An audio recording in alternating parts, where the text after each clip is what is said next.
Hello दोस्तों, कैसे हो आप लोग। आज मेरे घर में रिश्तेदार आ गए थे, इसलिए मैं बहुत बिजी थी। आज तो मुझे पूरे दिन काम करना पड़ा, जिसकी वजह से मैं काफी थक गई थी। लेकिन जैसे ही मुझे वक्त मिला, सबसे पहले मैंने पारुल स्टोरीज के कलेक्शन में से 2-3 कहानियां सुनी। और यकीन मानो, मेरी दिन भर की थकान उतर गई। ये छोटी छोटी मजेदार कहानियां वाकई में मन को शांत करती हैं। आप लोग भी मन की शांति और दिन भर की थकान को दूर करने के लिए पारुल की कहानियों को रोजाना सुना करें। आओ दोस्तों, आज फिर से एक नई कहानी के सफर पर चलते हैं। बहुत पुरानी बात है। जंगल में मोती नाम का एक कुत्ता रहता था। मोती बहुत समझदार था और बुद्धिमान भी। उसकी बुद्धिमानी के चर्चे पूरे जंगल में प्रसिद्ध थे। जंगल के सभी जानवर अपनी समस्याओं को लेकर अक्सर मोती के पास आते थे। एक दिन मोती कुछ सूखी हड्डियां चबा रहा था। तभी अचानक उसने देखा कि एक शेर तेजी से उसकी ओर आ रहा है। शेर को पास आता देख कुत्ता घबरा गया, लेकिन उसने हिम्मत से काम लेते हुए एक उपाय सोचा।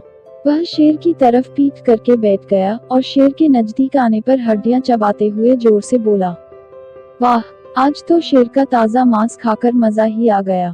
लेकिन मेरी भूख अब भी नहीं मिटी है। काश एक शेर और मिल जाता तो मैं पेट भरकर खा सकता था। शेर ने नजदीक आने पर जब कुत्ते की यह बात सुनी तो वह बहुत डर गया और घबराहट में उल्टे पांव जाने लगा। शेर ने मन ही मन सोचा, अरे बाप रे, ये क्या बला है जो शेर को भी चट कर गया, और तब भी इसका पेट नहीं भरा है। चलो, जान बचाकर यहाँ से भाग निकलो। यह सोचकर शेर चुपचाप वहाँ से खिसक लिया। उसी जगह एक पेड़ पर बैठा हुआ बंदर ये सब देख रहा था। उसने शेर को वापस जाते हुए देखकर उसका पीछा करना शुरू किया और थोड़ी दूर जाकर शेर से कहा, अरे महाराज, आप जंगल के सबसे ताकतवर प्राणी हो और आप ही उस कुत्ते से डरकर भाग रहे हो। वो कुत्ता झूठ बोल रहा था और आप उसकी बातों में आ गए। शेर ने कहा, मूर्ख बंदर, मुझे बेवकूफ मत बना। मैंने अपनी आंखों से कुत्ते को हड्डियां चबाते हुए देखा है और इन कानों से सुना है। इस पर बंदर बोला, महाराज, इस बार आप मेरे साथ चलिए, आपको सच का पता चल जाएगा।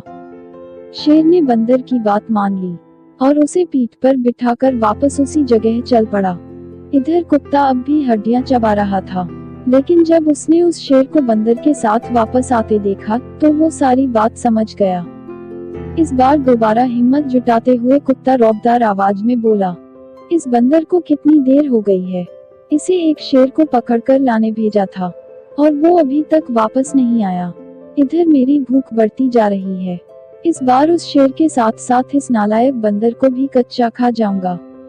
कुत्ते की यह बात सुनकर इस बार शेर बहुत ज्यादा डर जाता है और बंदर से कहता है, नालायक बंदर, तू मुझे बेवकूफ बनाकर फिर इसके पास ले आया है ताकि ये मुझे खा सके। मुझे तो ये कोई साधारण कुत्ता नहीं लग रहा है। चलो, अब यहाँ से भागने में ही मेरी भलाई है। और ऐसा कहकर शेर वहाँ से भाग जाता है। शेर के जाने के बाद कुत्ता भी वहाँ से जान बचाकर भाग जाता है। कहानी से सीख, घोर विपत्ति में भी आत्मविश्वास नहीं खोना चाहिए और हिम्मत से काम लेना चाहिए। आपको मेरी कहानी कैसी लगी, कमेंट बॉक्स में बताइए ताकि मैं आप लोगों तक अच्छी अच्छी कहानियां ला सकूं। हमारे चैनल को सब्सक्राइब करना ना भूलें और साथ ही वीडियो को लाइक करें और इस वीडियो को अपने दोस्तों के साथ व्हाट्सएप, इंस्टाग्राम और फेसबुक पर शेयर करें। नई नई मजेदार कहानियों के नोटिफिकेशन के लिए बेल आइकॉन को जरूर दबाएं। धन्यवाद।